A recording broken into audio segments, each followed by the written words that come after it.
कभी कभी हमारे मन में एक प्रश्न उठता है, क्यों कुछ लोग जन्म से ही सुखी लगते हैं और कुछ चाहे जितना भी प्रयास करें फिर भी दुख उनका पीछा नहीं छोड़ते। ऐसा ही एक प्रश्न माता लक्ष्मी के हृदय में भी उठ गया। एक दिन उन्होंने भगवान विष्णु से पूछा, प्रभु, जो पहले से ही दुखी होता है उसके जीवन में और दुख क्यों आते हैं, और जो सुखी होता है उसका सुख कभी क्यों नहीं छिनता। भगवान विष्णु मुस्कुराए, वो मुस्कान जिसमें उत्तर छिपा था। उन्होंने कहा, देवी, इस प्रश्न का उत्तर शब्दों में नहीं, अनुभव में है। चलो पृथ्वी पर चलते हैं। दोनों पृथ्वी पर पहुंचे। सुंदर हरियाली के बीच भगवान ने कहा, देवी, आज हम यहीं विश्राम करेंगे और यहीं भोजन करेंगे। तुम मेरे लिए रोटियां बना दो।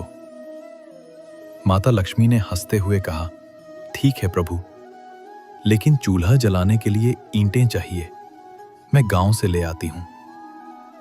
पत्तों की सरसराहट। थोड़ी देर बाद जब वे लौटीं, भगवान ने पूछा, देवी, ये ईंटें कहां से लाई हो? लक्ष्मी जी बोली, प्रॉप्ट के गांव से। जो घर टूटे हुए पड़े थे उन्हीं के खंडरों से। भगवान विष्णु ने मुस्कुराकर कहा, देवी, यही तो तुम्हारे प्रश्न का उत्तर है। देखो, जिन घरों की ईंटें तुमने ली वो कभी मजबूत और सुंदर थे, पर जब वहां रहने वाले लोग आलसी, अधर्मी और स्वार्थी बन गए, उनके ही कर्मों ने उनके घर तोड़ दिए।